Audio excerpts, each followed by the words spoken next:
Hey you guys, hello everyone out there in the YouTube world. It's your girl back at it again with another one.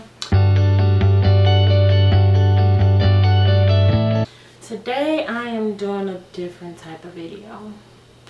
I am going to do a sit down video, and I do apologize. You all will see me look down at my phone from time to time because I am reading stuff. Today we're talking about PCOS. Okay, so today we are talking about PCOS. And for people that don't know, I will most definitely get into detail about that. September is PCOS Awareness Month, so I decided, since it's something I personally deal with, I would go ahead and do a video on this topic. PCOS, for those who aren't aware, is Polycystic ovarian syndrome. And what PCOS is, it's the most common endocrine disorder in females. And I may be saying that wrong. Endocrine, E-N-D-O-C-R-I-N-E, endocrine disorder in females. The exact cause of PCOS is unknown, but experts believe elevated levels of androgen and insulin may be related to the condition. PCOS affects females of all ages, and the common symptoms that you may have with PCOS is hair loss, poor body image, eating disorders, acne, infertility, depression, diabetes, irregular menstruation, and that's just a few of them. Let's see. Weight gain, facial hair, thinning hair, dark spots on your skin, skin tags, mood swings, anxiety, insomnia, low sex drive, craving sugar, ovarian cysts, sleep apnea, high cholesterol. Those are a few of the symptoms of that. Me, myself, I was diagnosed with PCOS on July 20th. And it was like something that I, out of nowhere, like, was like, oh, well, let me go see. Because with myself, I've always had irregular cycles. And, well, the symptoms I have is anxiety, irregular cycles, fluctuating weight loss or weight gain, and infertility. As far as that, like, I never knew, like I said, until I was diagnosed July 20th. So I never knew what the issue was, what was going on. For the longest, I just thought I couldn't have kids. As far as my regular cycle, didn't think nothing of it. And I do have dark spots. Even though I only have one dark spot, it's like right here. But I've never thought nothing of nothing. I never even figured that, oh, it could be PCOS until I was diagnosed, until my doctor said something about it. I didn't think anything about it. But I've been researching like crazy on PCOS since I was diagnosed. But for the longest, I just like, I couldn't have kids. I didn't know what the issue was. And I would say like June, I was just Googling, because I Google everything. And I was like, oh, well, I have all these symptoms, so let me go see if it's a thyroid problem. And I got the thyroid testing. Everything with that came back normal. So I'm like, okay. And my doctor was like, oh, well, if you have all these symptoms, I'm going to refer you to this doctor, and they can test you to see if it's PCOS. I'm like, okay. I'm like, okay, well, my thyroid came back normal. PCOS, I don't know what that is, so I don't know. But let's just go see. So I went there. They did a vaginal ultrasound, and I had other blood work done. I can't really go into detail about the blood work because I don't know the specifics, unfortunately. But she did the vaginal ultrasound, and that's how she diagnosed me with PCOS, because I have cysts on my ovaries, and I will insert a picture to show how ovaries would of a PCOS person looks. As far as the blood work they did, everything with that came back normal. And the only reason why mainly that I really was like, okay, let me go see, because it's getting to the age, I'm 26 going on 27 now, and I wanted kids more than anything. And I was like, why is it that I can't get pregnant? Like, what's going on? So that's the thing that really made me go see, because, you know, as I said, I thought I couldn't have kids. And I have been talking about planning on conceiving, so that's why I was really like, okay, let me go see. And the crazy thing about it is I go to Well Women's exam every year. Nobody never said anything. They know I have irregular cycles, nothing. So it is good to ask questions. It is good, especially if you have issues, you know, something that's not normal with yourself. Ask.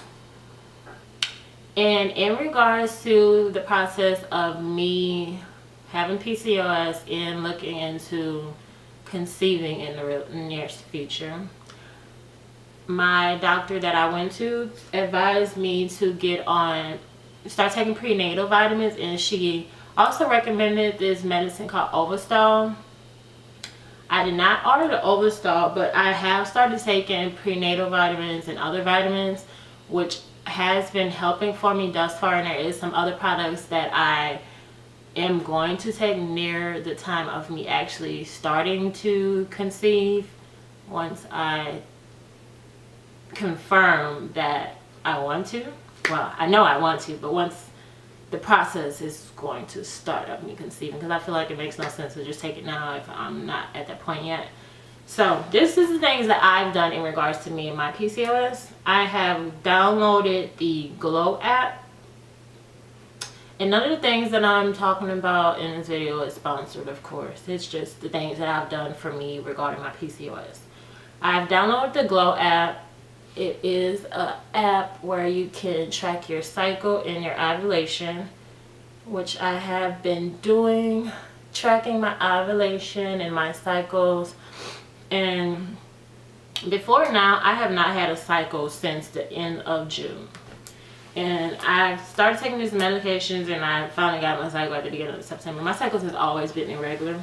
I started taking these prenatal vitamins, and I will link everything in the description box just in case anybody cared to know. Started taking these prenatal vitamins, vitamin C,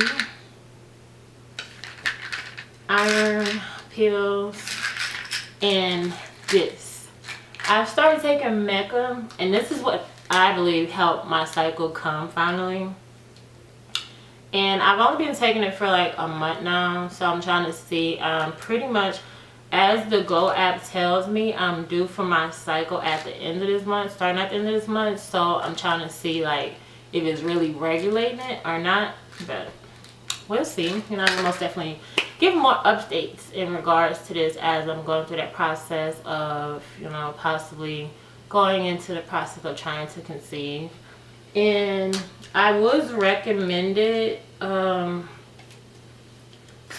a company called Pink Stark. Grace's sister, that's usually in the videos with me, her sister has PCOS as well. And she started taking Pink Stark fertility tea. And she is pregnant out with her 4th child. So I was like, okay, let me try it. So they actually sent me this can. Pink Stark sent me this can to try out after I ordered this. It's fertility fertility natural supplement boosters, and the reviews on this are really good. You can order both of these from Amazon. So these are what I'm going to try near the time of me actually confirming, like, okay, it's go time, let's make this baby. This is what I'm going to take. So once I start this, I will most definitely give my feedback on that. And of course, if I get knocked up, then you all know it worked. But yeah, and as far as that, I try to somewhat regulate my eating habits as well, because that is a major thing with PCOS as well. Like, you have to monitor your carbs and your carbs and your food intake, I would say. Like, there's certain foods that you have to certain foods that you are recommended to avoid, like sugars. Yeah, so it's like soy, dairy, vegetable oils, and processed meats. So I have started on keto somewhat to regulate my eating habits and working out about 3 to 4 times a week. And thus far, I started doing all of that as far as taking the medication, taking the vitamins, and changing my eating habits and working out since August 17th. I have it all right here on my notes to keep up with my progress. So thus far, I am down 15 pounds. I haven't weighed myself. Last time I weighed myself was on August 7th. No, August 8th. No, I'm sorry. September 8th. Last time I weighed myself was on September 8th. First weigh-in was on August 17th when I started the vitamins and changed my diet. And last weigh was on September 8th. So I haven't weighed myself since September 8th, and no telling how much up or down it's been since then. But from when I started to then, down 15 pounds. And I drank a gallon of water a day. I downloaded this app called LifeSum, where I track my water. I didn't track it for today, but I track my water. I drink a gallon of water a day, which is 8 bottles of water. And yeah, that is my PCOS story. And of course, there's more to it. You are more than free to check it out yourself. If you have PCOS and you have anything that works for you, any ideas you can give, or anything you can recommend me do that work for you, I am all up for the ideas and feedback. So I'm going to go ahead and end this here. Thank you all for watching. Go ahead and like, comment, and subscribe. See y'all next time. Peace. I'm out.